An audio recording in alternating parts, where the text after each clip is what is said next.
Everyone, this is Tim from YourSixGaming. Today in this video, I'm going to show you how to change the background picture on your PlayStation 5. So when you start up the PlayStation 5, you're going to be brought to the welcome screen.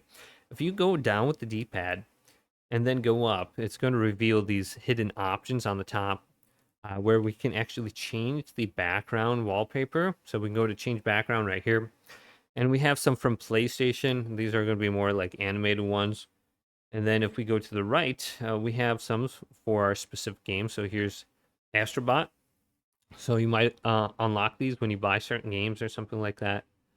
So you can look at them. And then we have from your media gallery. So if you took a picture maybe through the internet browser, something like that, you can go ahead and use that as your background for the welcome screen, which when you start it up, you're going to see most of the time on the background.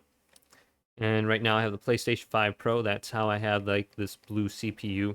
But hopefully this video did indeed help you out. If it did, leave a big thumbs up and subscribe to my channel down below for more tech videos coming up next on Your Six Studios.